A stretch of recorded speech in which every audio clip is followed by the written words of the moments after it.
Hey everyone, I'm Megyn Kelly. Welcome to the Megyn Kelly Show and happy Friday. We have a jam-packed show for you today. Two Kelly's Court originals are here, Jonas Bilbor and Mark Eiglarsh, meaning I've been having these guys on Kelly's Court since it was Kendall's Court, and I was just starting at Fox News in 2004. Holy Lord, getting long in the tooth. But that's how good they are. They withstood the test of time, and they'll be here in our second hour to get into our juicy legal cases. Hunter Biden, Steve Bannon, and Amber Heard, all on the docket. Plus, earlier this week, I spoke to Trump-backed Arizona gubernatorial candidate Kari Lake and made an offer to her Pence-backed rival to come on the show. Well, she took us up on it. Karen Taylor Robeson will be here today to respond to charges that she is, quote, a rhino, and will ask about the former vice president's endorsement and what this race tells us about the future of the Republican Party. We're seeing these intra-party wars pop up state after state. But we begin with rising crime. Are the high fuel costs putting a damper on your summer vacation plans? From higher prices at the pump to a jump in airfare, it's getting more expensive to get away for a week. But what if you could soak up those vacation vibes year round? Get a Michael Phelps Swim Spa by Master Spas. Whether you want to stay close to home this summer or just want to extend your break, a Michael Phelps Swim Spa by Master Spas can transform your backyard into an oasis. It combines the benefits of a pool with the therapy of a hot tub. This is going to reinvent your family time. You will love it. Your family and friends will love it too. You can exercise, you can relax, you can socialize. Michael Phelps Swim Spas by Master Spas come in a variety of sizes to complement virtually any yard, even if it's a teeny tiny postage stamp backyard. They got you. And since it's heated, you can use it year-round in any climate. Michael Phelps Swim Spas are 100% made in the USA by Master Spas, and that's the world's largest swim spa manufacturer. Go to masterspas.com. Put in the promo code MK to save $1,000 on a Michael Phelps Swim Spa or $500 on a Master Spas hot tub. That's masterspas.com, promo code MK. My first guest has a book coming out in a few days that takes a deep dive into the criminal justice system. He looks into the claims that activists have been making about police, criminals, and the Defund the Police movement, and finds out if the stats back any of these charges up. He also offers thoughtful ways that we can make things better. Rafael Mangual is a senior fellow at the Manhattan Institute and author of Criminal Injustice: What the Push for Decarceration and Depolicing Gets Wrong and Who It Hurts the Most. Rafael, welcome to the show. Thank you so much for having me. My gosh, you knew how to hit your book at exactly the right time. Yeah, I guess so. Crime kind of, is been an issue for a really long time, but unfortunately we are in the middle of a bit of a crisis. 2020 saw the single largest homicide increase in American history, year over year, and which is the year I started working on this book. So hopefully it makes an impact and encourages some debate that can get us through some of the issues that are holding us back on this front. We can move in the right direction. Can you just say that again? 2020 saw the single largest. Go ahead. The single largest spike in homicides year over year in American history is 30% across the country, which is a huge jump. Of course, it was larger in some cities, smaller in other cities. I get into this in the book a little bit, but it's kind of a colloquialism to talk about crime in national terms. And it's understandable. It helps simplify the conversation for some people. And, I get that. But sometimes it distracts us from a really important reality, which is that crime is a problem that is not and has never been equally distributed across the country. If you were to be randomly dropped by, parachute over some place in the United States, chances are pretty good you're going to land somewhere with a murder rate of 0. You repeat that experiment, say 10,000 times, and there'll be a handful of times where you land in a place that rivals some of the most dangerous neighborhoods on earth, and that's what really drives national crime rates. And we have to remember that there are people living in these places. Good people who deserve safety, who are just trying to go about their lives, and they're living in neighborhoods with homicide rates 20, 30, 40 times the national rate. When you read your book, and anything at City Journal or Manhattan Institute, all the stuff is so great, Rafael. So grateful to you, all of you guys there. you see the truth, which is what happens is the media and the Democrats find one cherry-picked case of cops who do the wrong thing, cops like a Derek Chauvin with George Floyd, and they put it on loop, and they try to say it represents all police officers, and then policing in the neighborhood goes down, the cops feel demoralized, crime goes up, and murders spike, sometimes in record levels, in the very communities that the people who got the firestorm started in the way they did, in the dishonest way they did, claim they want to protect. It is Black and brown people who are in those numbers that caught in the 2020 record-setting spike. Absolutely. Those are the people getting killed. Yeah, they bore the absolute brunt of that spike. I mean, to begin with, you know, if you just look at homicide victimization rates, it's about 10x for Black males than it is for white males. So when we talk about, you know, violent crime in New York City, for example, every single year for which we have data here, going back to at least 2008, a minimum of 95% of all shooting victims are either Black or Hispanic, almost all of them male. That is one of the starkest and most persistent disparities in the criminal justice data that you can find. And it gets nowhere near as much attention as the disparities of enforcement statistics. And that right. is, of course, the focus of, you know, people who have been critical of the criminal justice system and of policing. And you're exactly right. They take these really terrible cases, and these are terrible cases, right?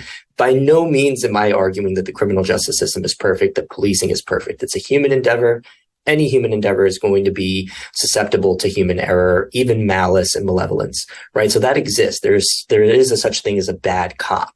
But we live in a really, really big country with 330 million people. In a country this size, even really rare things happen every day. And if you have an institution like the sort of mainstream legacy media that's dedicated to playing up one of those really rare things, it can make it seem like this happens on a regular basis. And then that distorts our perception of what the issue is. I mean, sometimes I'll give, you know, public talks and I'll poll audience members and I'll say, like, how often do you think police officers use force? And, you know, sometimes people say, oh, it's 15%, or sometimes it's 50% or 60%.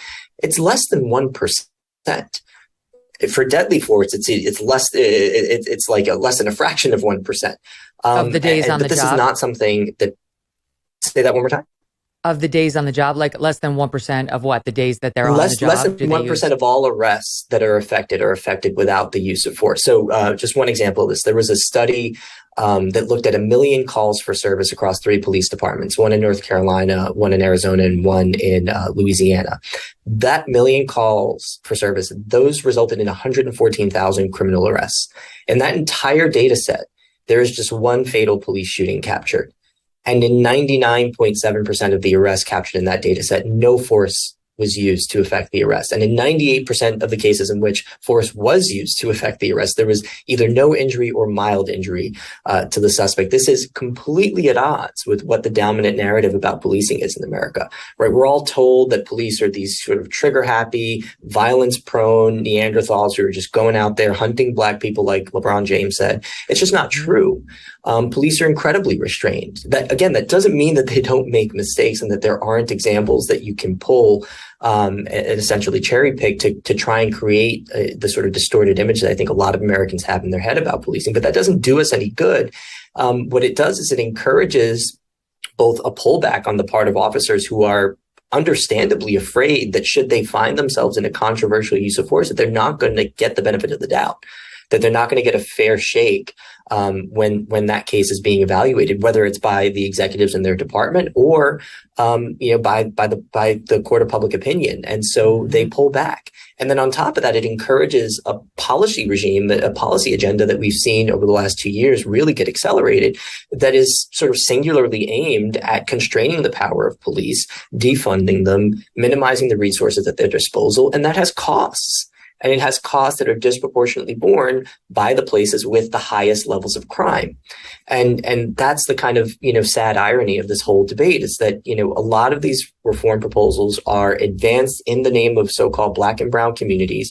But these are the places that had benefited the most from the crime declines that policing helped bring about.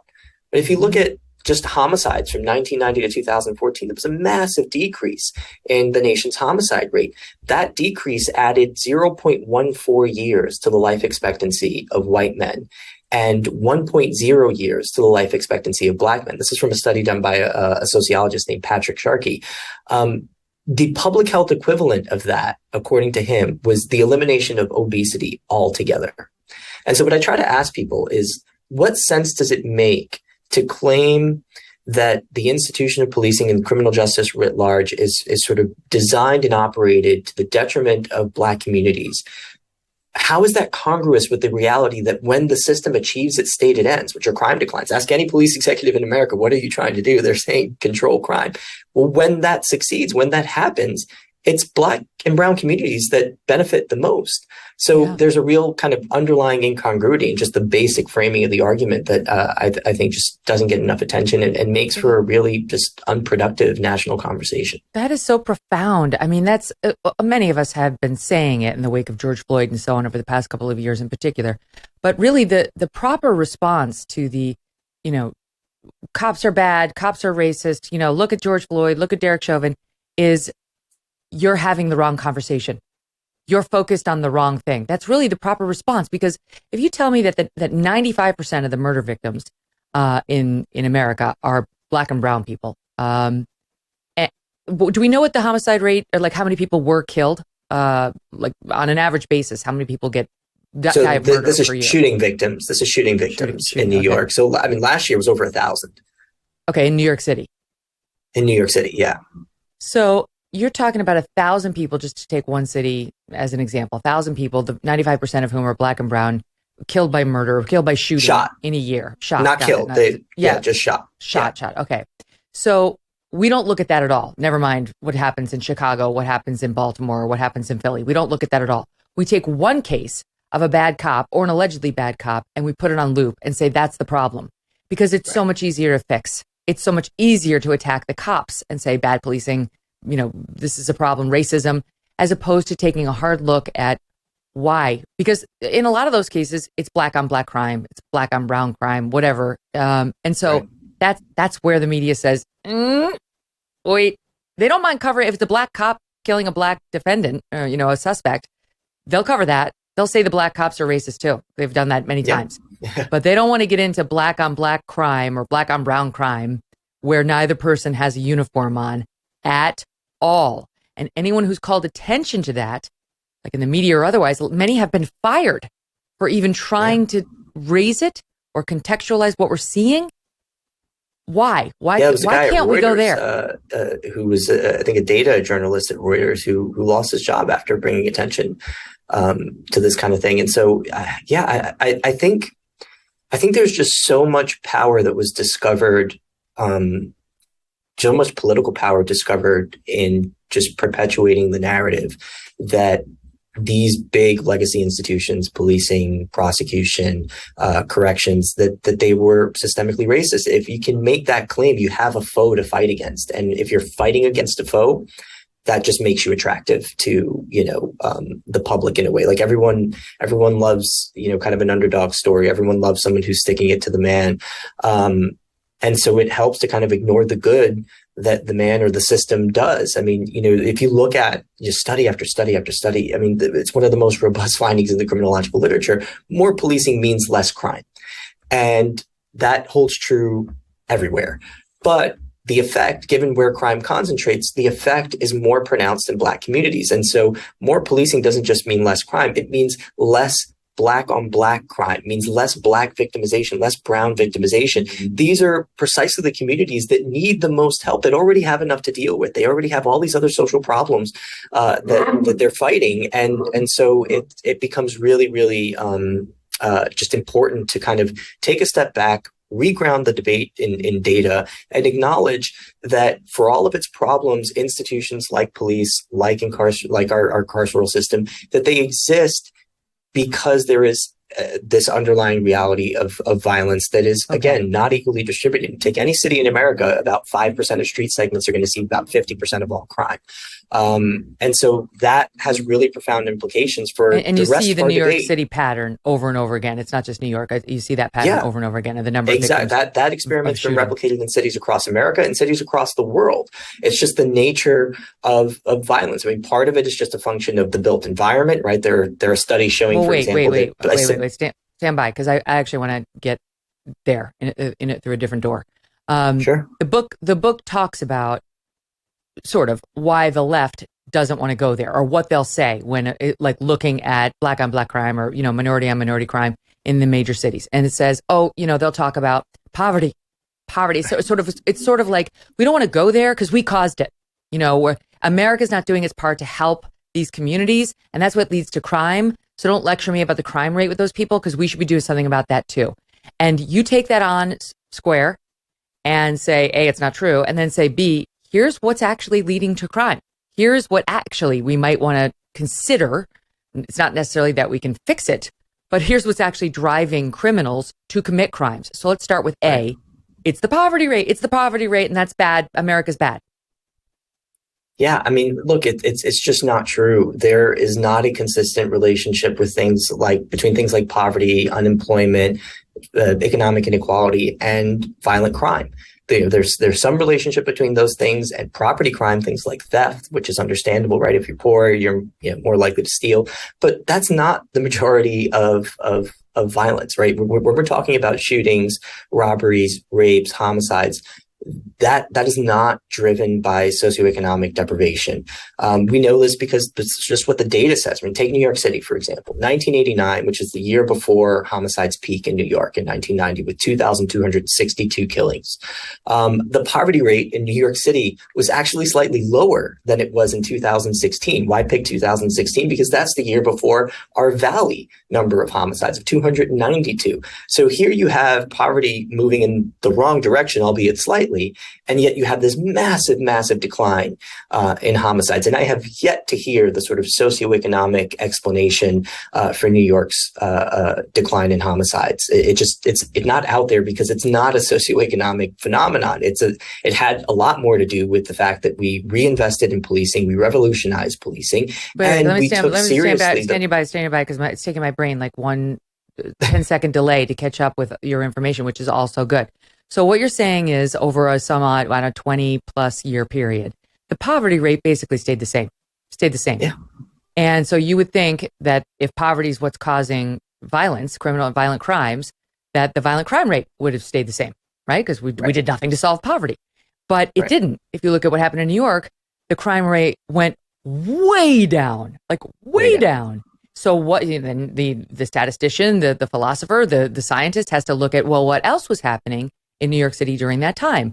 And you in the book go into that. I mean, we increased policing. We took a much more aggressive approach toward crime and carceration and truth in sentencing and so on, right? Like, we got very tough on crime in New York in a way that really did affect the crime rate. So there's real data there from which you can extrapolate. You may find it controversial, you may not like the methods, but we know how to decrease crime. Absolutely. We've done it. We've done it recently. And we've done it in multiple jurisdictions. And so it's really just a political choice that we're making now to sort of forego these time-tested methods of keeping crime under control. Like and, what? If you want to make the argument that, just things like, incarceration policing, hotspot policing specifically, things like truth in sentencing, actually extending the amount of time that repeat offenders are going to spend behind bars, which is less time that they're going to be out on the street. If you want to oppose those things by saying that the sort of social costs of that kind of program outweigh the potential benefits, then by all means make that case, but make it honestly. Accept that there are going to be costs and try and convince people, that those costs are worth bearing. What people do instead is they just try to say, oh, we can safely cut incarceration in half. We can safely defund the police. They don't actually help. All we have to do is just reinvest that money in, other social programs, which is, frankly, bunk. Mental health workers. Again, we've just seen so many shocks to the system, whether it's changes in unemployment. Look at the Great Recession, right? The unemployment rate nearly doubles across the country. The homicide rate declines by 15% during that period. Violent crime didn't go up during the Great Depression. it's just it's long past time for us to let go of that trope and just start dealing with the reality. The argument I hear about incarceration, one of them is it takes these men, again, as we've pointed out, a lot of times minority men, away from their families. And that's part of the problem to begin with, is that, fatherless homes lead to criminal, kids who don't get ahead and then they become criminals and on and on the circle goes. So we're against incarceration, and we're certainly against lengthy incarceration and mandatory minimums and so on. You take that on as well. Yeah, I mean, well, there's a big assumption underlying that argument, which is that the sort of men that are likely to find themselves behind bars would otherwise be sort of reliable sources of economic and emotional support if they were able to remain with their families. That is a very big assumption that is based on zero data. If you just look at the incarcerated population, what you're going to find is a really large group of highly antisocial individuals. And there is a large body of sociological research showing that when you expose children to highly antisocial parents, their outcomes are worse, often worse than just the bad outcomes associated with being raised in a single parent family, right? So we know that two parents are better than one, generally speaking. But if one of those parents is highly antisocial in their disposition, it may actually be worse to have both parents present than it would be to have the one pro-social parent absent. And that, I think shocks a lot of people. But I mean, just the numbers are astounding. Take something like antisocial personality disorder. This is, a very sort of serious psychological diagnosis that, sort of takes the form of lacking remorse and, outward facing aggression and lack of patience and empathy. The prevalence rate for men in just the general public for antisocial personality disorder is about 2 to 4%. In prison settings, it can range from as high as 40 to 70%.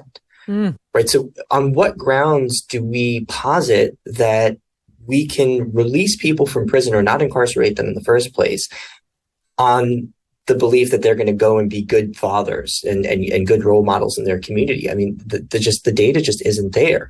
I mean, everything from substance use disorders. Doesn't that get to a cause and effect question, right? Because this is what the people, for example, of no bail are saying. Like, you take a relatively decent person who falls off the non-crime wagon once, commits a mild crime, and winds up sitting in Rikers for, a year because they can't afford the bail. And then they finally get tried and they put get a too long sentence in with all these maniacs. That kind of helps turn them into a criminal. Sure. Where, if you let them out on bail and stay with the family, and maybe we could have kept them on the good side instead of the bad side. Yeah, look, that happens, but almost never. It's just not a particularly common outcome. People have it in their head that incarceration is this very, very sort of common response to low-level criminality, even high-level criminality. But the reality is that only 40% of felony convictions in the states result in a post-conviction prison sentence. So 60% of people who are 40%. Convicted of felonies are not then going to prison. Wow. They're either getting out with time served in pretrial detention or on, sort of pretrial release conditions, or they're getting probation, or a conditional discharge where, it's like you behave for this period of time and then we'll drop the case, against you. So we'll defer conviction. So yeah, there just isn't a large group of people who are committing low-level offenses, who don't have serious criminal histories, and then are getting shafted by the justice system, and being forced to stay inside. Again, that doesn't mean that you can't sort of cherry pick cases in which this does happen. I've been critical of sort of heavy reliance on cash bail insofar as I think there's something to the critique that you don't want to end up with a system in which someone who is dangerous but wealthy gets to buy their freedom, whereas someone who is relatively harmless but indigent gets stuck behind bars. So my answer is, well, let's just reorient the inquiry around risk. And when someone turns out to be risky, we'll hold them. And if they're not risky, we'll release them. That seems to solve, the sort of central critique of cash bail in the United States. Unfortunately, there is not a real appetite for doing that, even in the jurisdictions that have sort of made their bail reforms in such a way that judges have this option. You see a reluctance to exercise it. And part of that has to do with, I think, the mischaracterization of a body of research that shows kind of what you described when you were framing your question, which is that there is evidence showing that for some people, exposure to incarceration will produce worse outcomes insofar as it will make them more likely to commit crimes in the future.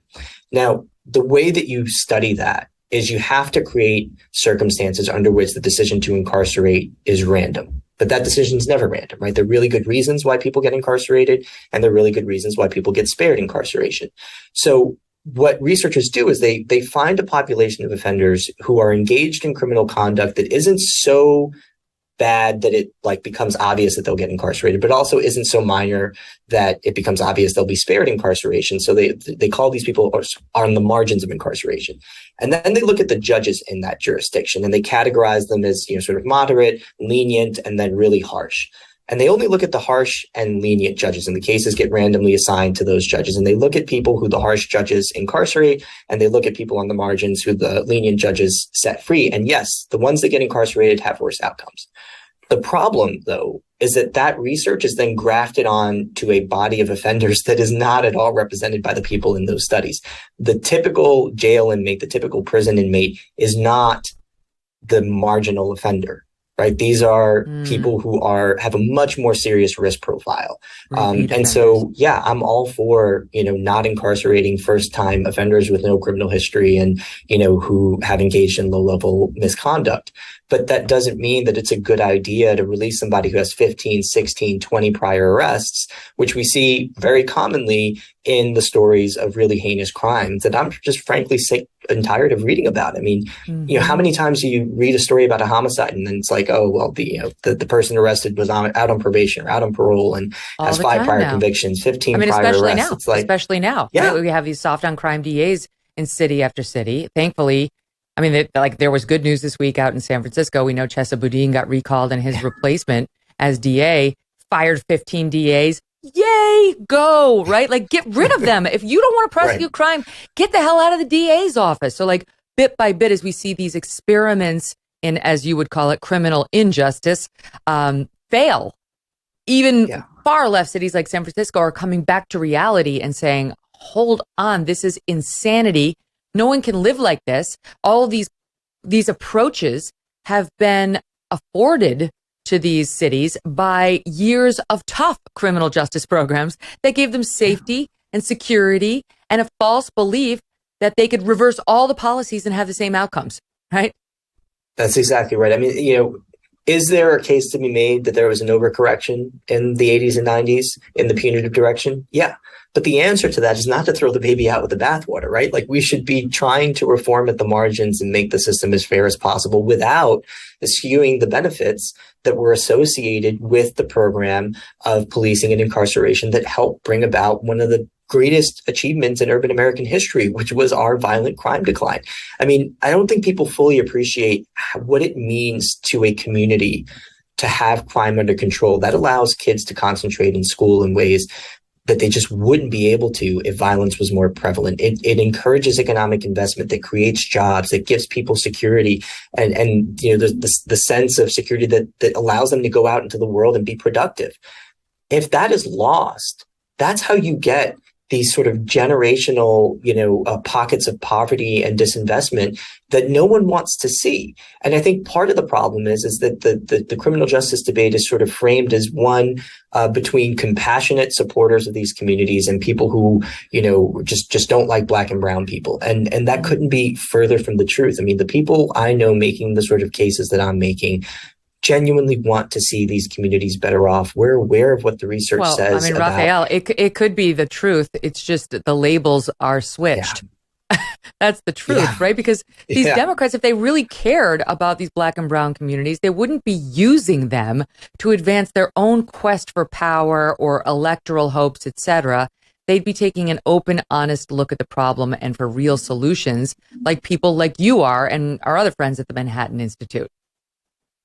Yeah, no, I mean, it really is frustrating, in part because a lot of the people kind of making the most outrageous claims about criminal justice, they would never step foot in some of the neighborhoods that have the biggest crime problems. They don't live there. They wouldn't dare walk through those neighborhoods at night. They wouldn't send their kids to school there. They have no idea what it's like, to wake up in the morning as a 15-year-old kid and dread going to school, not because you didn't study for a pop quiz or something like that, but because there's a gangbanger in the school that you got beef with that wants to jump you, and just the anxiety. How like they have no idea what it's like to hear gunshots at night. And I think there needs to be a just sort of real conversation and a real exposure of these people to the realities of violence. And I think that would actually be a really good first step in sort of taking us back. I feel like, so I'm 51 years old, and I do feel like people 10 years older and 10 years younger, that's the group that really, really gets this easily because we lived it. I grew up first 10 years in the 1970s when crime was terrible. My parents didn't turn on the news every night, but I saw enough of it to know it was very dangerous out there. We were in New York State. I'd go down to visit my Nana, who was right outside of New York City, and there was no way we'd go into New York. I mean, it was a hellhole at that time. And then you get into the mid 80s and things start, people start taking a hard look at this. And through the 90s, just starting to come out of it. And then this sort of glorious period where the crime situation had largely gotten under control in many places like New York, where I then moved with my entire family. And now I'm on the back end watching it deteriorate as a result of people forgetting the history or just never knowing about it at all and thinking there's a new way of finding safety and security and a kinder, gentler way with criminals. And it's just, there's no empirical evidence for their approach. And now the empirical evidence is disproving all of their hopes and dreams. Will they listen? Rafael, I got to run, but I want people to buy this book. This is an important book. And you guys do great work, you in particular. So just tell the audience again, it's Criminal Injustice, what the push for decarceration and depolicing gets wrong and who it hurts most. We're not done with this debate. You're going to need the facts. Rafael provides them. Rafael Mangual, all the best with it. Thank you. Good luck with it. Up next, it's Trump versus Pence today in Arizona. And we've got one of the candidates smack dab in the middle of that fight. Don't miss that. Are you tired of feeling like someone's always watching you on the internet? Maybe the advertisers know a little bit too much about you, or you're concerned about the privacy of your identity? Using incognito mode will not solve the problem either. Ipvanishvpn is here to protect your right to privacy and to help you stay anonymous online. IPVanish helps you safely browse the internet without exposing all your private details to weird third parties who are trying to spy on you. You can use IPVanish on your computers, your tablets, your phones, even devices like your Fire Stick when you are streaming media. When you use IPVanish, all of your data is encrypted. IPVanish makes you virtually invisible online. It's that simple. IPVanish is offering an incredible 70% off their yearly plan for our listeners with a 30-day money-back guarantee. Think about that, 70% off. It's like getting 9 months for free. IPVanish, super easy to use as well. All you do is tap one button. You're instantly protected. Take your privacy back today with a brand rated 4.6 out of 5 on Trustpilot. Go to ipvanish.com/Megyn and use that promo code Megyn to get your 70% savings. That's ipvanish.com/Megyn.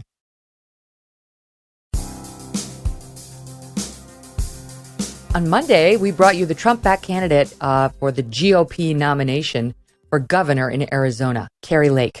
Today, we have her main opponent, Karrin Taylor Robson, and she has been endorsed by Mike Pence. So it's kind of interesting, right? You got Trump, Pence splitting on the candidates. We've seen this in a couple of states, but that's one of the many reasons all eyes are on this primary race in Arizona. Karrin, welcome to the show.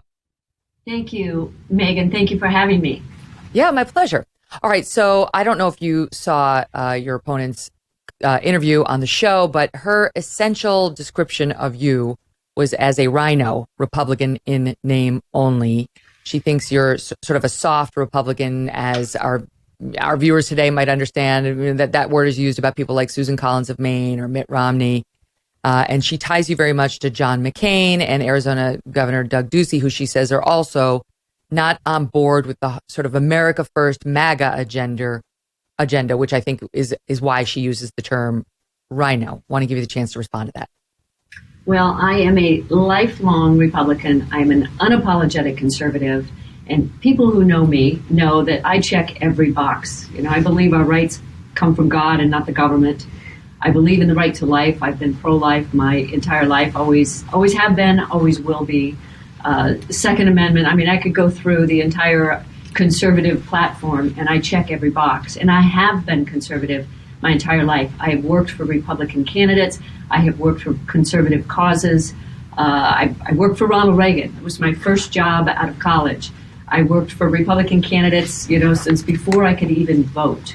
And so it's kind of rich coming from a woman who walked doors for Barack Obama, who donated to Barack Obama, for her to name call and call others a rhino. She's an actress, and with every single passing day, people are beginning to understand they can't trust her because she is her actions are very, very different than her words. In fact, Fox News just this week reported somebody found a meme that she posted about a week before Donald Trump was inaugurated. That basically it was a picture of Donald Trump, it said, "Not my president," and even had suggestions for revenge donations to Planned Parenthood, to the ACLU, to the NAACP, with hashtag "Not my president."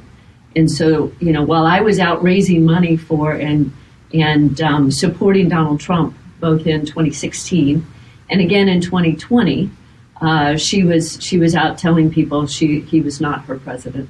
So it's very interesting to be called a rhino by somebody with that kind of background. Her campaign did respond to Fox saying, this is very clearly a news anchor's post reporting that there was outrage against President Trump's election and asking if people were going to visibly protest. In other words, this isn't her sentiment. This is a news anchor saying this sentiment is out there. Would you like to weigh in on it? Do you plan on doing any of these things to protest him? That's what she said. But I think, on our program, she admitted that she had supported some Democrats in the past and had different party affiliations, but she thinks that is an asset for her because that describes Donald Trump. It describes some of his base who used to be Democrats, but just got so disaffected that they came over to the Republican side. She thinks that's an asset for her. For you, I think she thinks you're too soft today on some of these core issues that are important to the MAGA crew. What do you think? Well, I think her overnight conversion is an insult to Donald Trump and to Ronald Reagan, who was also a Democrat. But their conversion was over years of talking about conservative issues. She found God, guns, and the GOP about a day and a half before she decided to run for governor. It is just a fake. She is an opportunist. And with each passing day, more and more is revealed about her history and her character.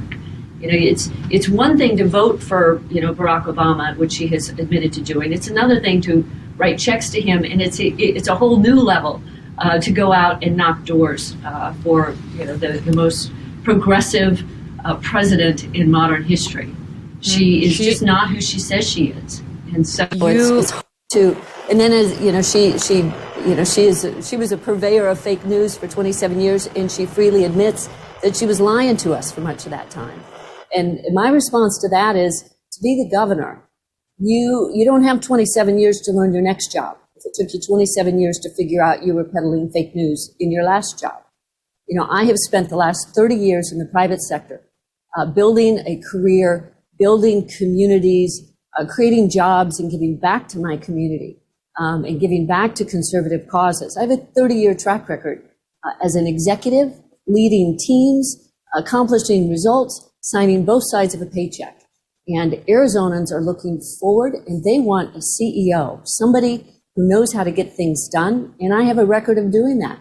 What do you mean when you say that that she admits she was a purveyor of fake news for all those years and that she was lying to people? What do you mean? She's admitted as much, that she was reading what was put in front of her and that it was fake news. So she's admitted that. And, those are her words. So I just, I am who I am. My record is abundantly clear. What I've done, who I've supported, and I'm ready to lead.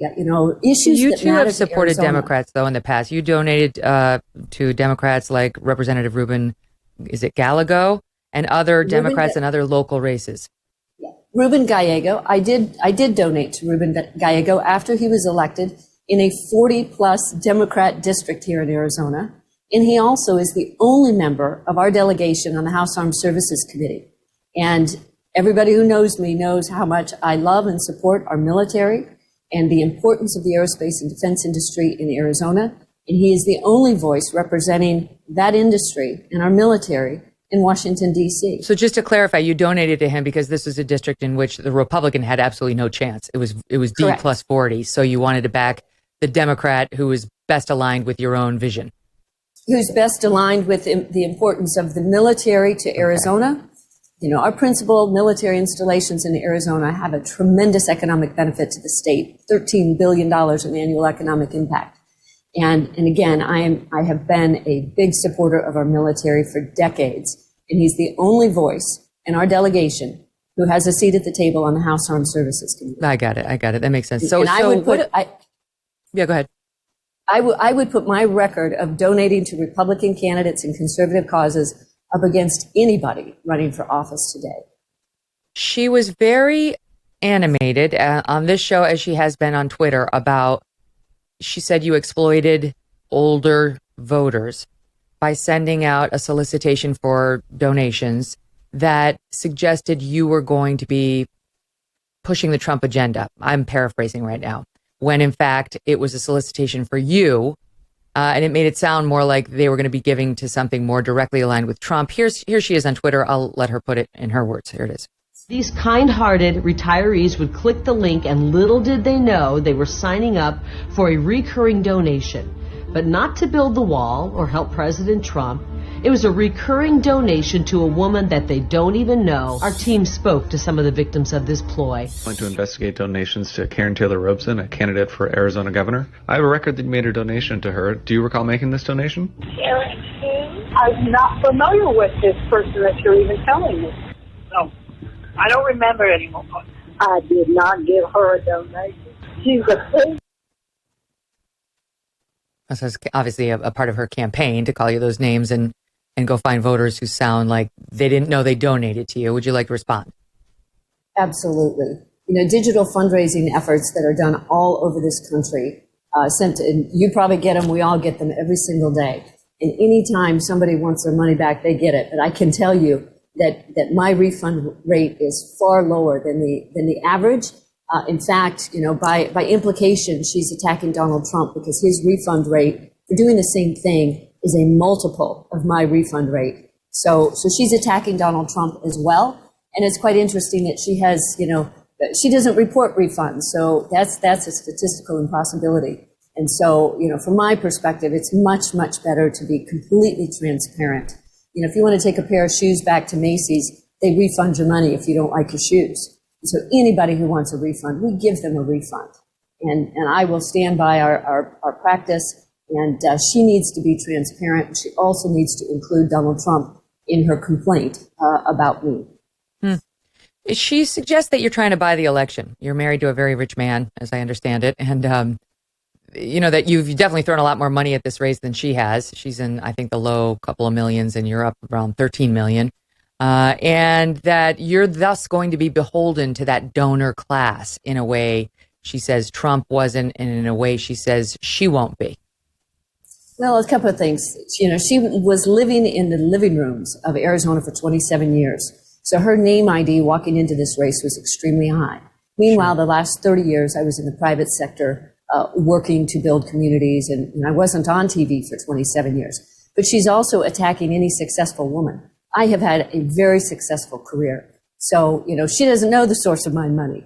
But I have been putting my money, my family treasure, my time, my career on the shelf to give back to Arizona. Meanwhile, she has been using her campaign to support herself and her family. All you have to do is look at her disclosures, and she's paying family members. She, you know, spends an awful lot of money at resorts and fine dining establishments, and it's so hypocritical. But it's, you know, quite frankly, it's no surprise coming from her. You, as I understand it, and obviously since I didn't know how to pronounce Gallego. It's Gallego. Gallego. I don't pay enough attention to the legislators coming from Arizona unless they really hit national prominence. So, forgive me, but I don't explain to me why you, as somebody who seems to have donated to President Trump, raised a bunch of money for President Trump, supported President Trump's agenda for many years, did not get his endorsement. Like, why did he go with her over you?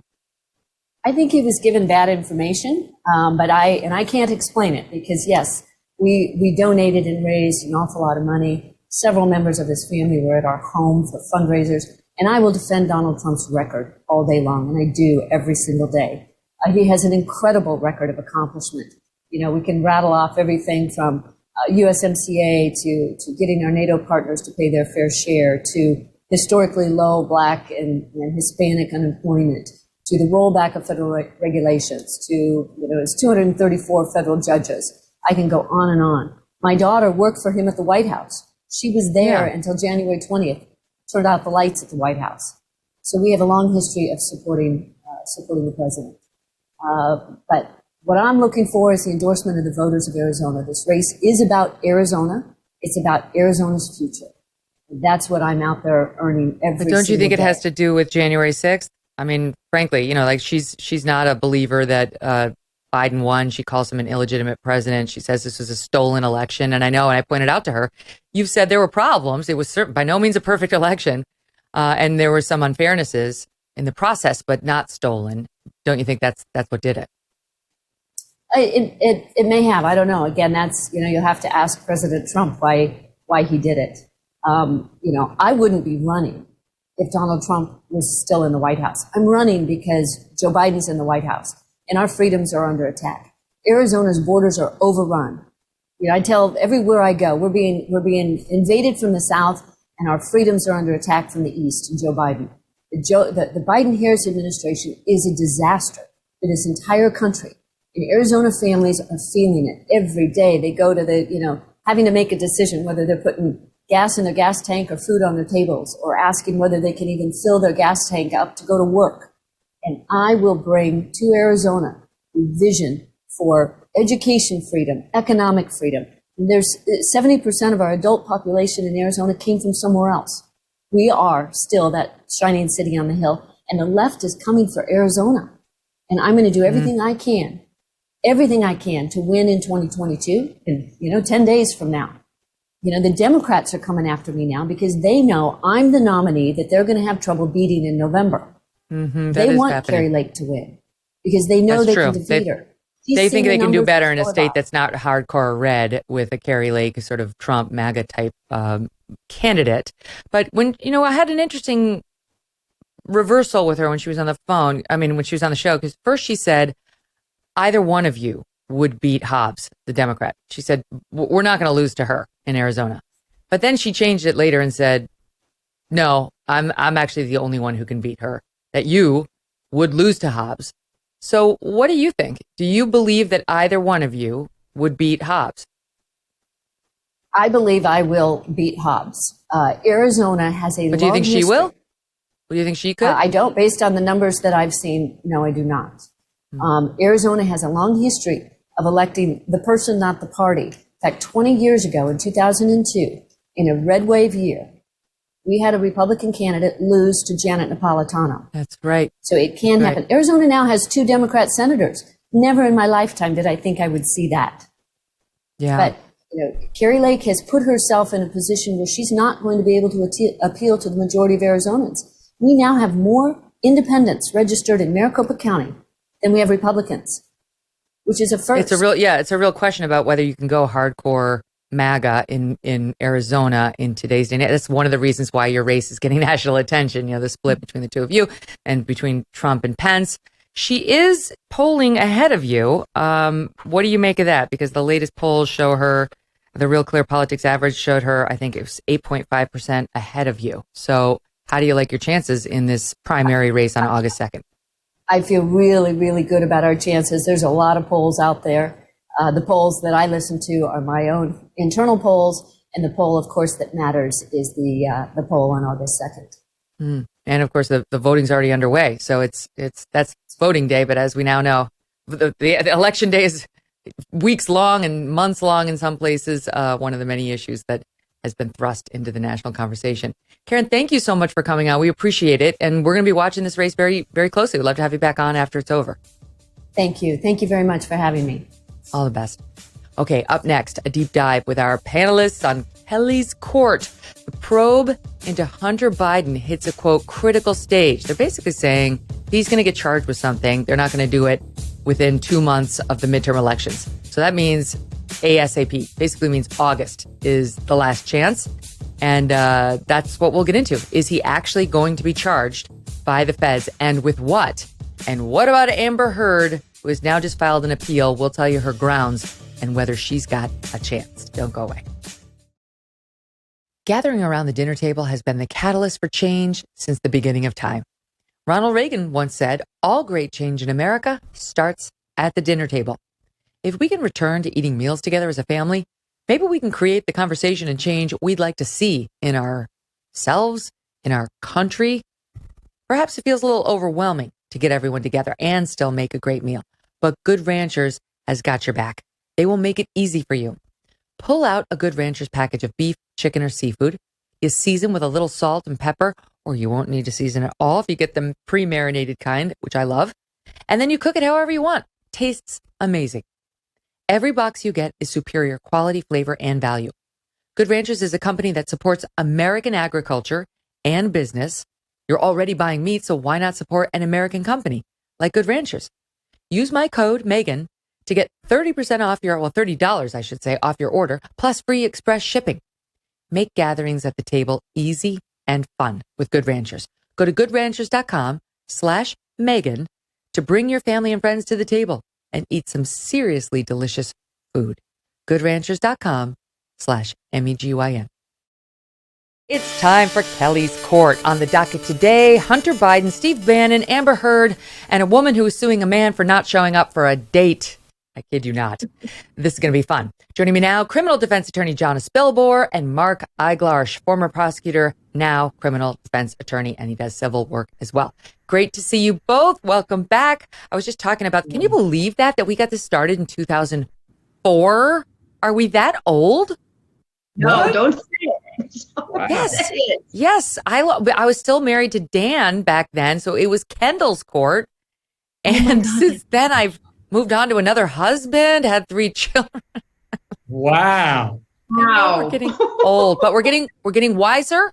We're getting more brilliant in our legal analysis. You two are. Yes. And wearing All right, more so makeup, really, Yeah, why not? Why not? That's what comes with age, the need for it, that and Genucel. Okay, let's talk about Hunter Biden, who's not using the right facial products. He's not making any good decisions. As a matter of fact, he's really just into his crack, his hookers, and his guns. And there the three shall meet under the law. The law says you're not, I don't know about the hookers and the guns, but you're not allowed to have the crack and the gun at the same time, as it turns out. Something he's apparently admitted to many times. And what we read now, Jana, is that it's on the list of things he's being investigated for, as all the Hunter Biden stuff, all of it, all the weird stuff overseas, seems to have boiled down to whether he broke gun laws or drug laws, right? Have I accurately summarized where we think the federal investigation is?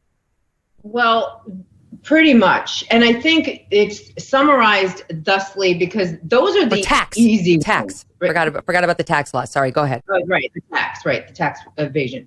But those are the easy charges that can be made against Hunter Biden, because trust me, when you prosecute Hunter Biden, you're not just prosecuting Hunter Biden. Like, Hunter Biden's case is going to have tentacles. It's not like Nancy Pelosi's husband getting popped for DWI, where the worst thing that's going to happen is, oh, sorry, old man, but we're going to take your license for 90 days. This is way bigger than that. So I don't know if, the feds are going to try to get the easy stuff, the drugs, the prostitution, the firearms, the stuff that's not going to affect America as much as just sort of a way to get around it and finally prosecute this loser, or if it's going to really, really blow up. And I'm a little scared by that, but I think, we're going to have to see, because this is just the tip of the iceberg, what they got. I mean, and they wouldn't have any of this. They wouldn't have any of this, Megyn, if he wasn't stupid enough to drop his laptop off at a third party place, that a disinterested party's establishment. So exactly, that's where they're getting all this evidence of his bad behavior. And in a way, Mark, the feds are in a tough position on the gun and the drug stuff, because the evidence is pretty clearly there, but it's not really the kind of thing they would normally run around prosecuting. Right. I don't think. So now it's Megyn, a tough situation because they don't want to look like they're doing special favors for him. Right. Listen, if I represent him, I'm celebrating right now if their investigation is now solely focused on guns and crack, because number one, how serious, really? And number two, who knows whether they're really going to bring those charges? They're not in the business going after those types of cases typically. Third, it's not clear. In other words, in his book, he brags about using crack every 15 minutes or whatever. But do we really know that he answered untruthfully when he said that he wasn't? Listen, I'd rather be on the prosecution side, but I'm a defense lawyer. So I'm thinking, like, in his mind, maybe during the time period that he answered the question, he was either in denial. Explain the question. They don't know what we're talking about. Where he said no. You say it. I don't have it in front of me, but I'll tell them. In 2018, he responded no to a question on, I think it was his gun application record, that asked, "Are you an unlawful user of or addicted to marijuana or any depressant, stimulant, narcotic drug, or any other controlled substance?" And he said no. Meanwhile, 5 years earlier, he'd been discharged from the Navy Reserve for testing positive for cocaine. Family members have spoken out about his history of drug use. According to his memoir, Beautiful Things, he was smoking crack every 15 minutes during the period in which he bought the gun.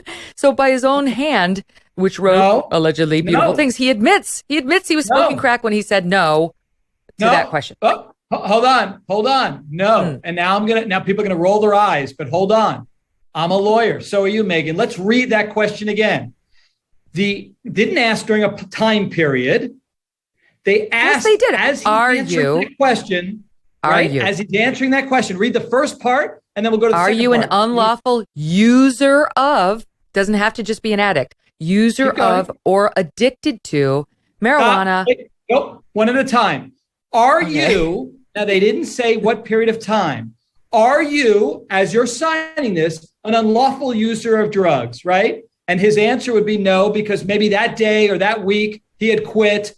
They can't prove otherwise. Second, stop it. Second, no, I got you. Now, the second part is, are you an addict? Number one, denial is part of, the whole thing. So does he really label himself as an addict? Had he stopped in that brief moment, whether it be a day or two, does he want the stigma of being labeled an addict? Does he believe he can conquer the addiction by not calling himself an addict? These are ambiguous terms. Stop rolling your eyes. I win. Badly worded question. Guilty, Jana. No. How's that going to fly? Appeal to somebody. I've always said that if I'm ever in trouble, I'm calling Mark, and that is why. Because you can create a great argument out of nothing. Look, he wasn't sober for the 5 minutes that he filled out that application. Although I will give you this. That is the world's dumbest question, because nobody is going to say, "Oh, you know what? Yeah, I am an illegal user of drugs." They're just going to rip up the application. They're not going to testify truthfully on that kind of application. And it's up to the people who are vetting those applications to do a little digging to make sure you're not crazy on drugs. Okay, but wait, I'm going to let you finish your point, but let me just interject. It's in large part to his own father that he even had to answer that question, and that lying in response to that Form 4473 question is a federal felony. This is from a Charles C.W. Cook article on National Review. That's punishable by up to 10 years in federal prison. So take it up with daddy. Once again, your daddy issues are ruining your life. Go ahead, Jana. No, and that's a great point. My point was made, and that's exactly right. Now, I don't know if the daddy issues are ruining his life or if he's ruining his daddy's life, because what came first, the chicken or the egg? Yeah, but, that's right. I would ask all of you, as I would ask my jurors, do you think you can come up with a way to word that question with more detail or in a better way? And everybody would say, well, yeah. I would say, have you used in the last week? Have you, whatever you want to specify. Since they didn't, that question sucks, especially for prosecution. And I know prosecutors are thinking that. All right, well, let's move on to the other piece, because it's also illegal under federal law to use banned drugs while in possession of a firearm. So you're supposed to answer the question on the application for the firearm honestly, but you're also, once you get the gun, not supposed to use drugs while in possession of it, which matters. This is Charles G.W. Cook, and a good point. A great deal, because a week or so after he purchased his firearm, Hunter Biden appeared in a bunch of sordid photographs with one hand on the trigger of the gun and his other hand, of course, cupping his genitals, something he loves to do, while what appears to be crack cocaine can be seen on a plate alongside used and packeted condoms. Gross. Alongside drug paraphernalia and a spoon. What do you mean not enough? You got not enough. Listen, the crack right next to him. I'm sorry. You tested it, Megyn? What do you mean? You said appears to be crack. Do you think that ever in the criminal justice arena they have ever prosecuted someone for possession without a lab test? We don't know what that is. You don't know what it is. I see that. That was a little shaky. It's a little shaky, but Johnny, you tell me, do you need a test to convince a jury that's crack? You're not going to need a test to convince a jury that that's crack. And here's the other thing. He's committing crimes left and right, but let's look at the bigger point. This man should not have a license to possess a firearm, and you don't need to prove what drug is on the coffee table when you snatch his license. So even if they don't successfully prosecute him on that, they've got to yank the firearms license if they haven't already. This guy, he's just a walking time. I read that his friend actually was so concerned over his drug use and his possession of the firearm that she took the firearm and threw it in a public garbage can across the street from his school. Which is also everyone in his orbit is stupid. Yeah, everyone. Exactly. I need to make something very clear. I don't disagree. I don't disagree that during the time period, per his own admission, with the drugs that he was allegedly doing, which by the way doesn't prove conclusively that he was doing drugs, but with what he says in his own book, I think that's enough to prove, if true, that he shouldn't have been possessing a gun. I'm not making that argument. I am solely making a legal argument, which is what we're here for as lawyers in Kelly Court, that I don't believe that they can carry their burden on this case solely because a picture in the background looks like something you guys think may be crack. Sorry, doesn't do it in a court of law. I think they're going to get the little Hallie, the then girlfriend, who was the dum-dum who thought a better place would be right across from a school. And she could absolutely be a witness to say, yeah, he did it. He loved to wield the gun, and he loved to grab his genitals, and he loved to do the crack in between. All right, let's move on to the next question, though, about possible prostitution charges, because that's another crime that doesn't often get prosecuted, though sometimes it does. And if your name's not Hunter Biden, definitely sometimes does. I don't know. I don't know anyone to whom it's happened, but so I read. They do go after both prostitutes and Johns. And Hunter Biden, if there's anything he loves more than crack, it's prostitutes. I mean, the stories are out of control. Documents, texts, videos showing he spent, this is citing the Daily Mail, $30,000 on, quote, escorts in just 5 months. This is why he needed that seat on Burisma, the Ukrainian company. He had so many hookers running around, and they don't come cheap, Mark. The president's son wrote checks to a Ukrainian woman, speaking of Ukraine, whose transactions were red flagged by banks for suspicious activity. Okay, this is like an anti-corruption thing that they normally look into. They're like, why is he doing this? Turns out he's hiring hookers, and a lot of them. He's got a check here. They're showing a picture of the Daily Mail. For $3,400, it says the money is for the Blue Water Wellness Reboot. And that's the name of the rehab facility Joe Biden was loaning Hunter money to pay to go to. But in fact, we believe it may have been all one big disguise to cover his payments to the hookers. Aren't you so happy your kids are okay? Like, Megyn, if I had $1 for every time you said genital and hooker so far, I'd be a wealthy fella. You too could hire one of these hookers. I mean, they're not coming cheap. $3,400 is a lot. So would they go after him for, quote, transporting prostitutes across state lines which, by the way, violates another set of laws. You can't use the hooker and you can't transport the hooker across the state lines. Should I go first and tell you how I don't think this is going to happen again, to everyone's dismay, legally? Can I play Mark for a minute? Let me just play Mark. Let me tell you what Mark's going to say.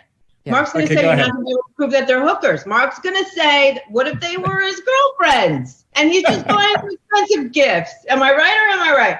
You're in the ballpark. I mean, unless you bring in cinnamon, amber, fallopia, and toiletta to say, yeah, that's what he did, then I don't think you have a case. Fallopia is the greatest name ever. That's a new one. I bet you someone has used it. Maybe we could. I don't know. If they're in Ukraine, it's going to be tough. But this is alleging just across state lines, not across country lines. Look, I think you're right. If this is what all of the big web has boiled down to, Hunter's in a good position. The tax charges are a different matter. Those looked pretty good against him, but he did pay over $1 million in back taxes once he found himself in the Fed's crosshairs, which lowers the likelihood of prosecution, but doesn't eliminate it. So, all right, final predictions. Will Hunter Biden in the next 45 days be charged with a crime? Mark? No. That's it. Bold. All right, Jonna?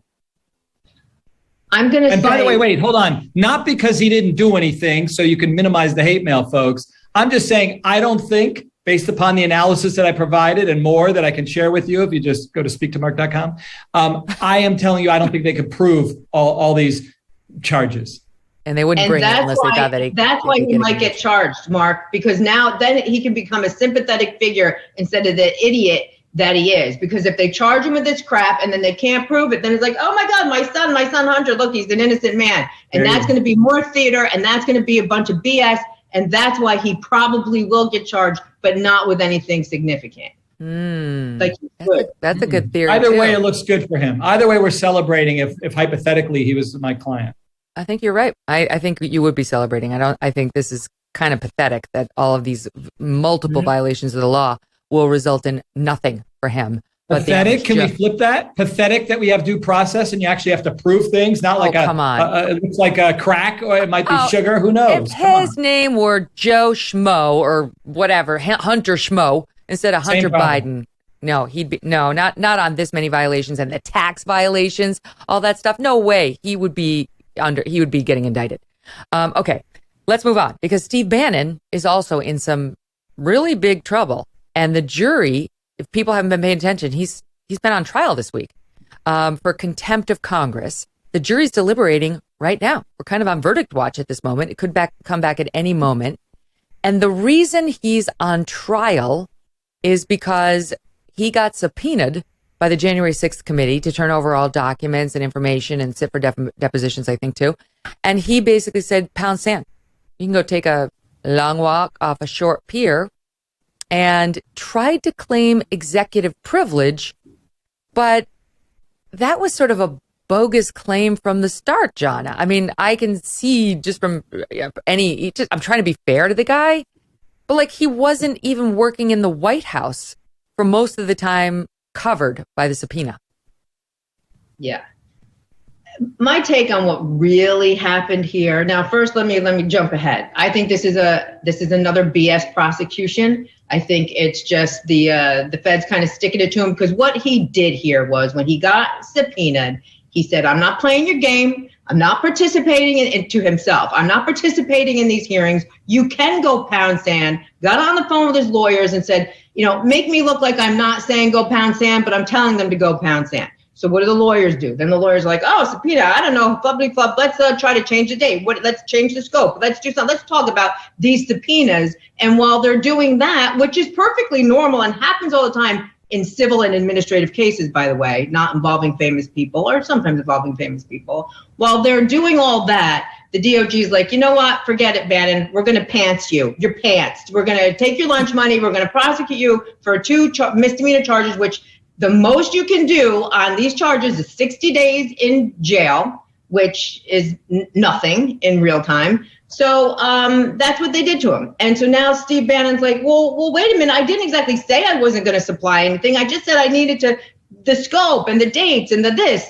So even if he loses this trial, which he probably will, it's a whole lot of nothing. He didn't want to participate in this theater, which is what these hearings seem to be to me. Just to tell the listeners, it's a federal trial. It's been 7 decades since someone went to jail for this offense, criminal contempt of Congress. So, once again, we have, somebody connected to a very famous politician who may or may not be prosecuted. In Bannon's case, yes, and Hunter's case, we'll see, for crimes that are definitely on the books, but aren't always pursued. Having said that, Mark, he does appear to have stuck his finger right in the eye of the congressional committee and said, "F you, I'm not doing it." Yeah, that appears he did. And let me say 2 things. One, Jonna is so hardcore. 60 days in jail is no big deal. Really? That's a lot of time.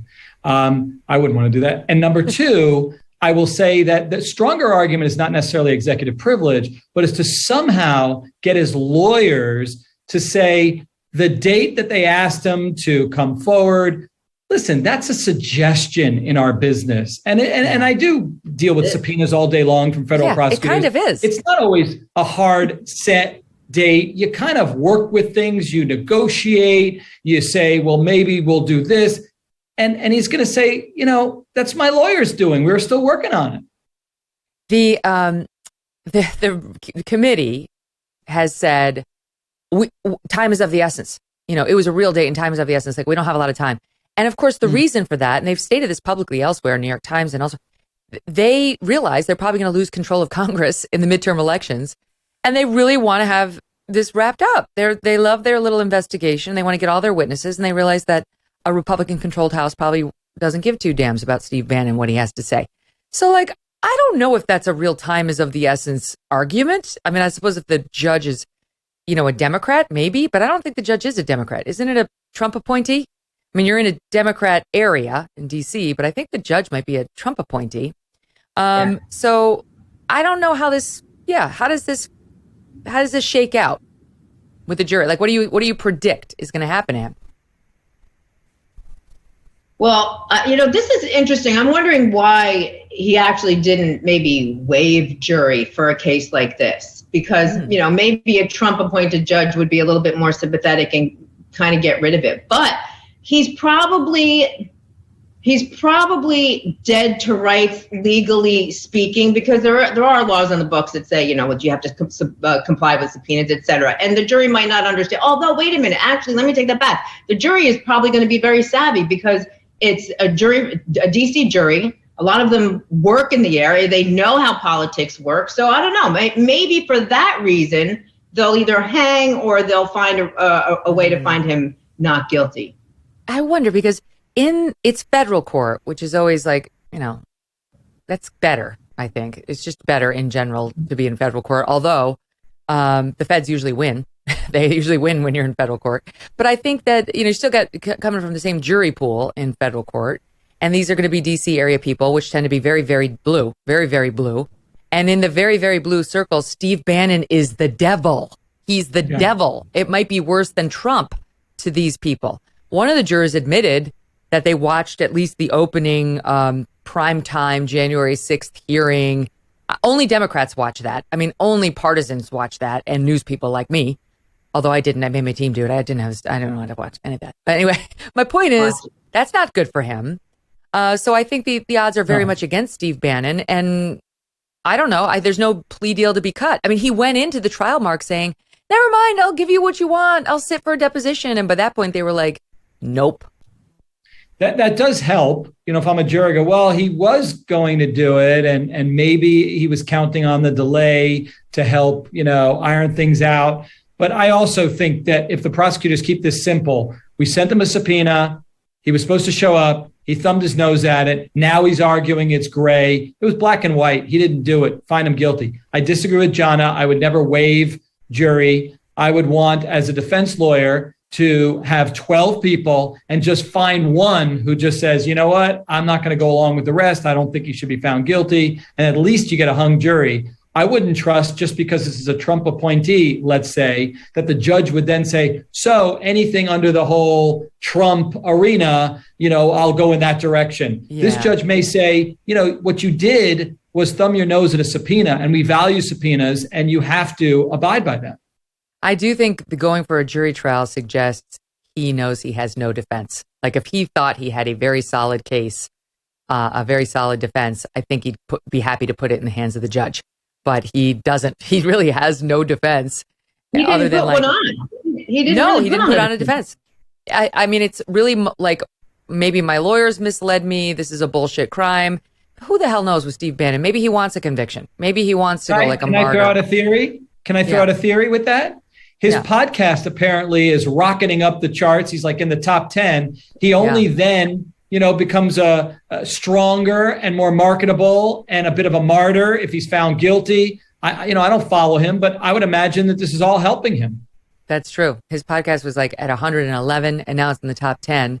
And if you're telling me it's really potentially only 60 days or two months, I don't know. I heard it could be potentially longer than that. But if that's all it is, I don't know. That's not that hard to do. And I doubt he'd get the full time anyway. Maybe he won't get any time. Maybe he'll get some sort of a slap on the wrist. Right. Okay.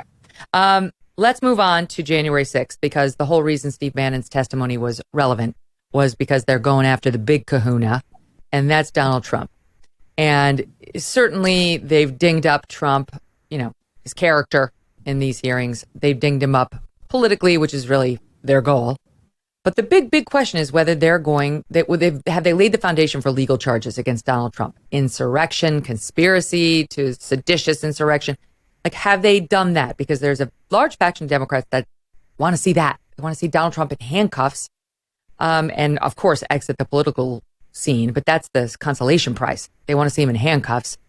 I don't know. I mean, I've watched enough of it and read enough about it to say they don't have anywhere close to what they need for that. But what do you guys think? Jonna? No, I'm with you. I don't think they have anything close. And, maybe I'm in the minority here, but I really think the January 6th hearings are nothing but political theater, kind of like a Hail Mary. They know they're coming up on the midterms. They know that, I don't know if I can be really critical of Joe Biden. Like, seriously, you guys, lights are on, but nobody's home. I mean, it's a scary time.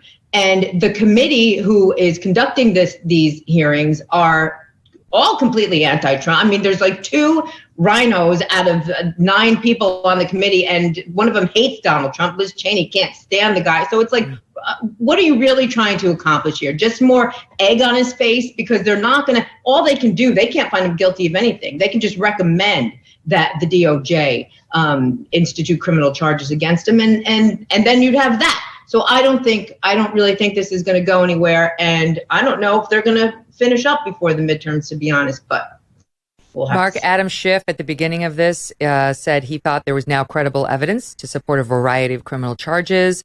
Jamie Raskin, Democrat of Maryland, said the committee would show that Trump organized a coup on January 6th.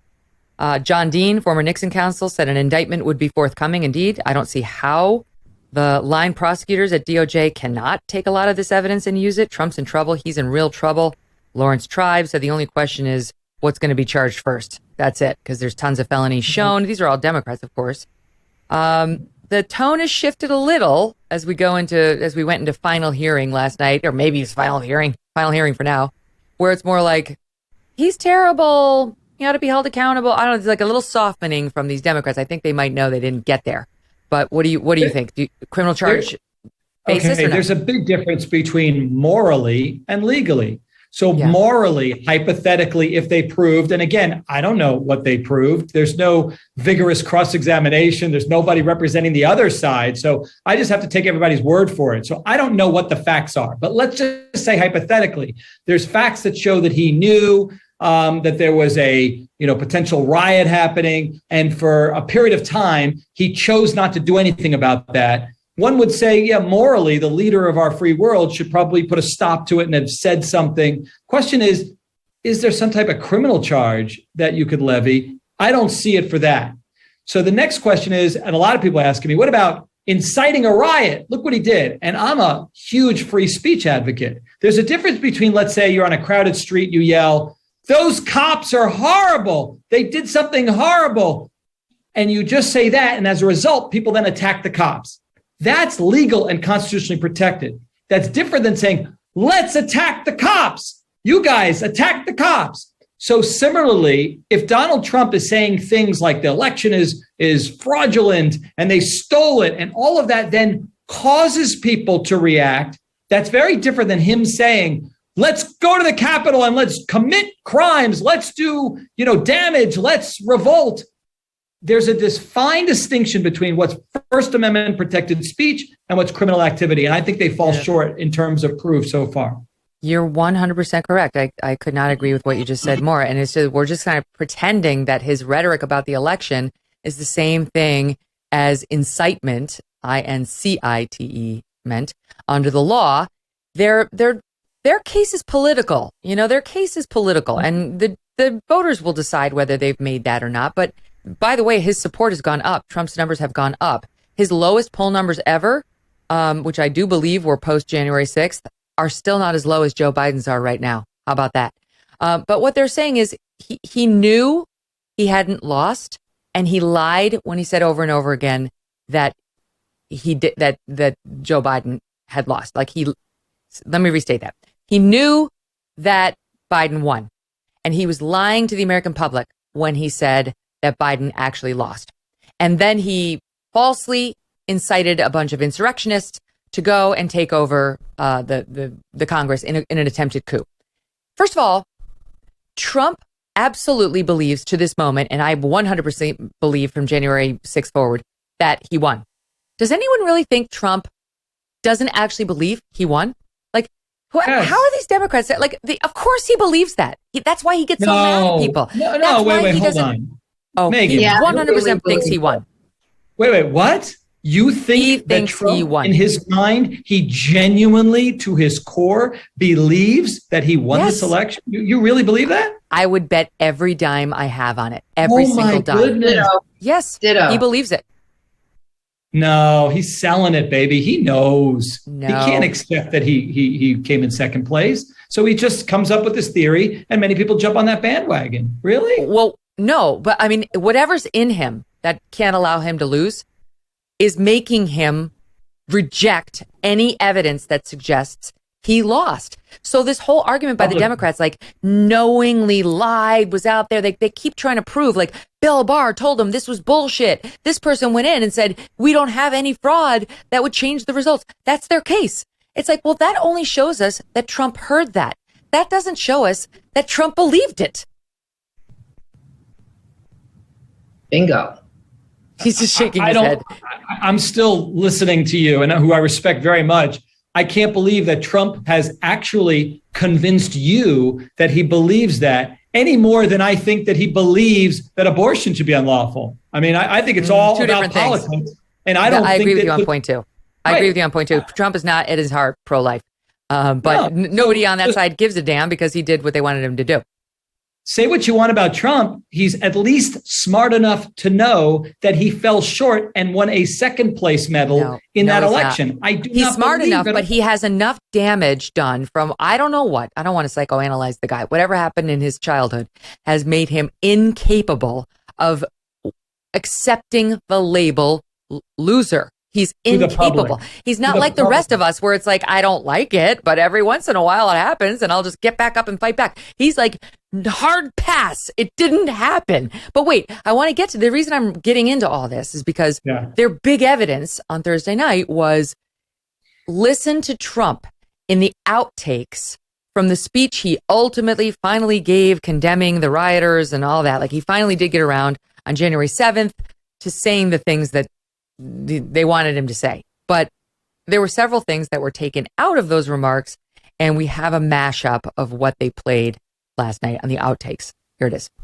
I would like to begin by addressing the heinous attack yesterday, and to those who broke the law, you will pay. You do not represent our movement. You do not represent our country. And if you broke the law, you can't say that. I'm not going to, I already said you will pay. The demonstrators who infiltrated the Capitol have defied the seat of justice. It's defiled, right? See, I can't see it very well. Okay, I'll do this. I'm going to do this. Let's go. But this election is now over. Congress has certified the results. I don't want to say the election's over. I just want to say Congress has certified the results. I would like to begin by addressing the heinous attack yesterday. Yesterday is a hard word for me. Just take that. The heinous attack. Good. Take the word yesterday, because it doesn't work with the heinous attack on our country. Say on our country. Want to say that? No. My only goal was to ensure the integrity of the vote. My only goal was to ensure the integrity of the vote. Okay. We're like sausage, don't go see what's made. Ugh. I am not moved. The only thing in there that was interesting was where he said, I don't want to say this election is now over. I'm not going to say that. Well, right, he's been saying that ever since. I mean, he's kind of been suggesting he still thinks it's up in the air. He doesn't think Biden's legitimate. I'm being quiet over here because I don't know if Biden's legitimate either. But that's just, I mean, when I look at like, I honestly, do you really think that Biden got more votes than Obama? Like, I'm not buying it either, but we're talking about the January 6th hearing. So no, I hear you. It is hard to believe. I will concede that point. But as a journalist, I need proof. As a lawyer, I need proof. And I know people say, well, there wasn't enough time. Well, there's been lots of time since then, and none of it has actually proven that anything would have changed the actual outcome. Even Arizona, we talk about Arizona all the time, Arizona. Even if Trump had won Arizona, he would have lost the election. So that's not to say there wasn't any funny business, not to say that they didn't change the law to Biden's benefit in Pennsylvania and so on. The media put their thumb on the scale, all that stuff, yes. But proof, different story. Anyway, I don't think they've got Trump on January 6th. I think they need to move on. For the love of God, shut up and move on.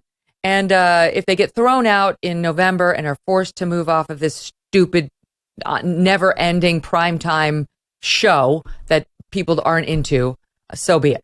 Okay, Mark and John is standby because we have somebody else who people think is delusional, and that's Amber Heard. And she's back with a new appeal trying to get the entire verdict against her thrown out. Stand by for that. Okay, so Amber Heard cannot let it go. She has filed an appeal after losing her motion last week for a new trial. She first tried to get the trial judge to set aside the verdict.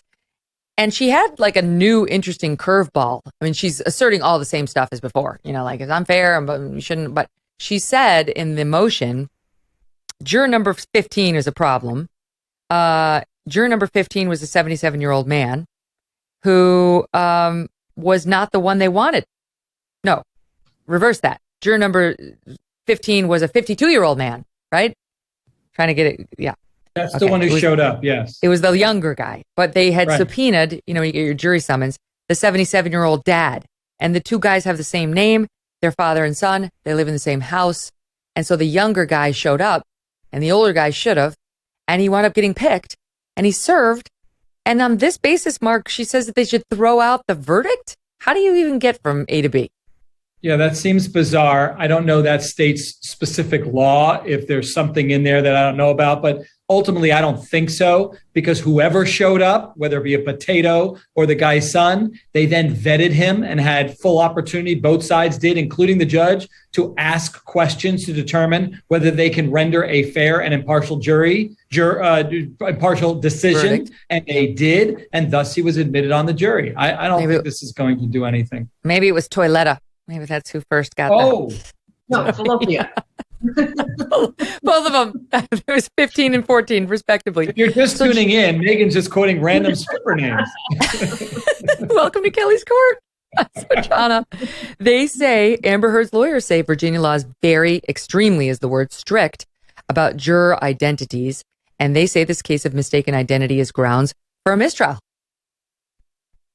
They are so reaching. If I could talk to Amber Heard, I would shake her by the shoulders and say, please quit while you're behind, because that's where she is. Now, on the juror issue, the person who should be the most upset right now is the father who actually got summoned but didn't serve, because he might get summoned again. And nobody likes jury duty. So he should be like, give me my pass. But I agree with Mark. Jurors, it's not a game show. You don't walk into a courthouse, sit down, and all of a sudden you're a juror. There's voir dire, there's questions by the judge, there's written questions, and the summons go out just randomly. Like, they go to whatever, the voter election board, and out they go.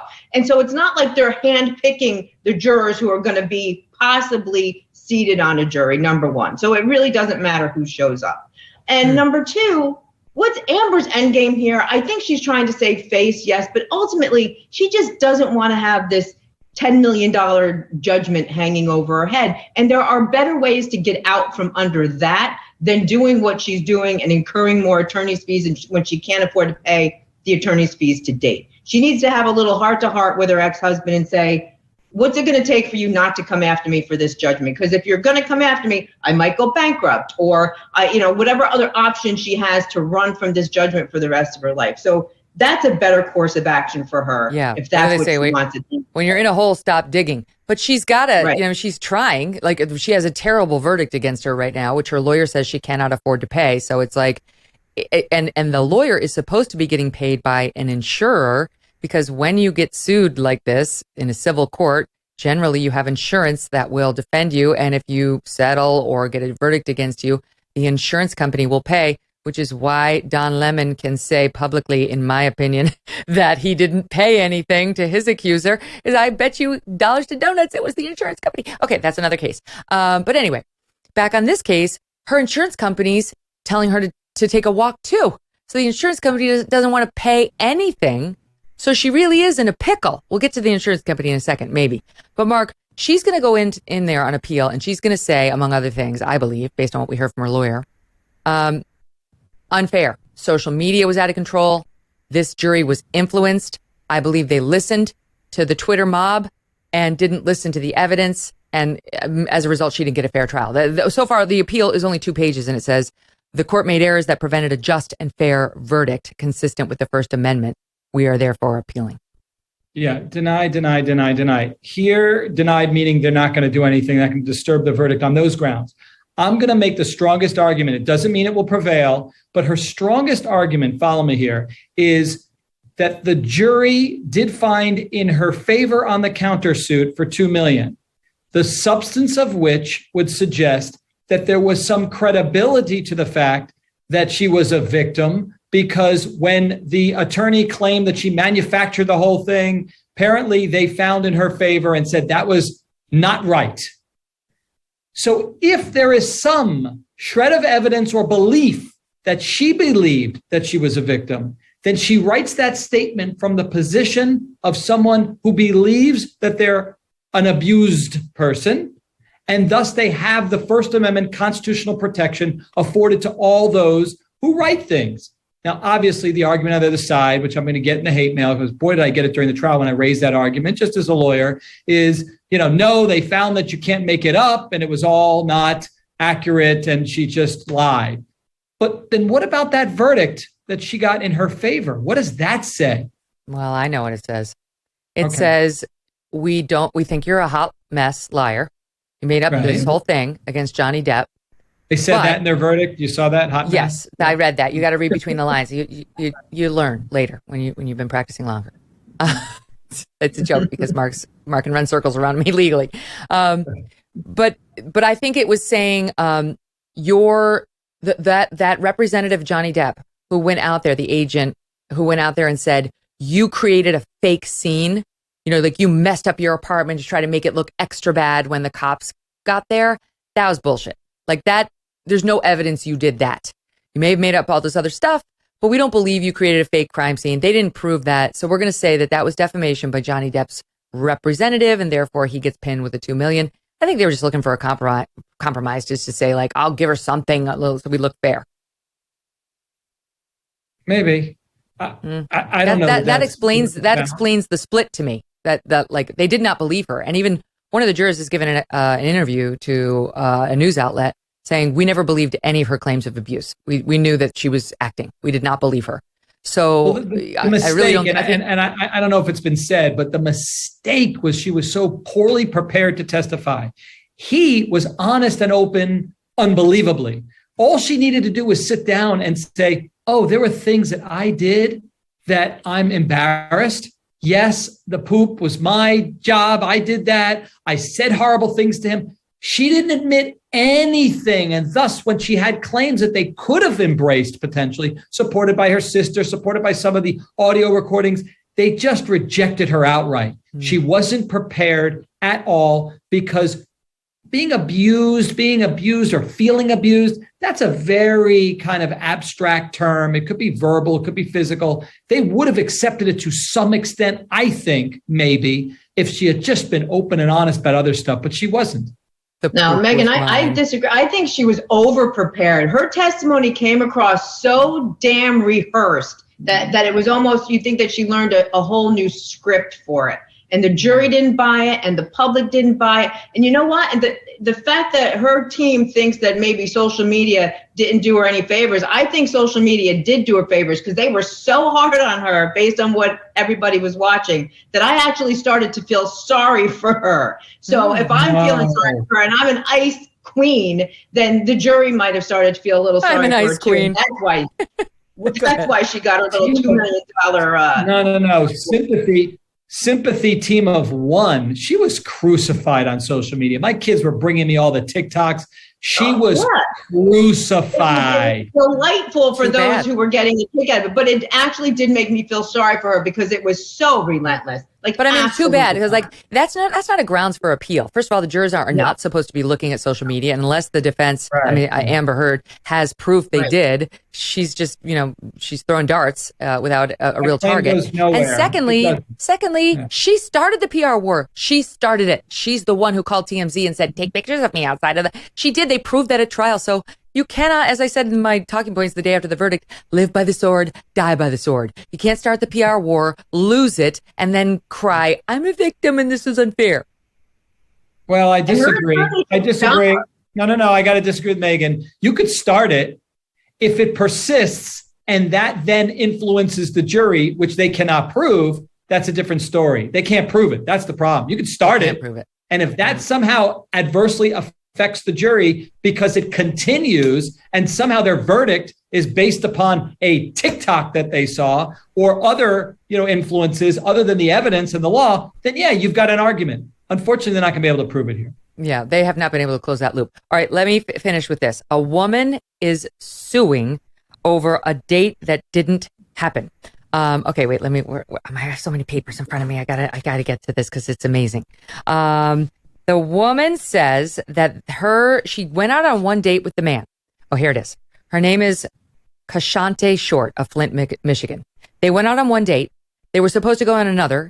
He did not show. Now she's suing him for intentional infliction of emotional distress, saying it was the anniversary of her mother's death, or it was her mother's birthday and her mother had just passed away and he knew it, and it caused a lot of pain. And here's the defendant, Richard Jordan, making his defense to the judge. We had a date, one date, and nothing else after that. And now I'm being sued for $10,000. I don't see how this is going to go any further. I think it's a waste of your time. The judge said, then file a motion to dismiss. Here's a bit of the exchange between the plaintiff, Kashante, and the judge himself when she claimed that was a lie, that the defendant was lying to the judge. Watch. It was never perjury in the beginning. It was perjury after his response. Well, you can't say, listen, he has the right to put whatever is in the answer. I'm not saying he can't, but you can't add another count because you don't like or you disagree with what is in his answer. If he responds and his response is a lie, it's perjury, then my documents will prove that he lied in his response. No. It's his version. First of all, do you understand what perjury is? Yes, I understand perjury is a lie. I know what perjury means. Perjury is a statement, a false statement made under oath. So exactly, and I got documents that prove he was lying. Okay. So, what do we think about Kashante's chances of recovering her $10,000, Jonna? I love this case. Well, first of all, it's not a thing. You can't sue somebody for standing you up on a date. It's not, It doesn't rise to emotional distress. But I gotta love this poor schlub who had the one date, who's now hauled into court on this. He's got to be saying to himself, damn, I dodged a bullet big time here. He's got to be. And that poor judge, she was giving it right back to him. There's more to that video where, she says to the judge, are we done here? Like, could you imagine? There's a picture of the defendant with his head buried in his hands. He's so unhappy. Mark, do you disagree? She should pay for his gas to the court. Yes. She should pay for every single expense. She should be fined. And she apparently has a history of malicious prosecution against people. Oh, I hate vexatious litigants. Mm-hmm. All right, I stole the last word. You guys hate that, but don't hate you. Love you guys. Thank you so much. Want to tell the audience that I'm going to be off for a short vacation next week, but we will be back with a fantastic lineup of guests. Adam Carolla, Dr. Laura, yay, and Glenn Beck, to name just a few. So see you in about 1 week. And thank you in the meantime so much for listening.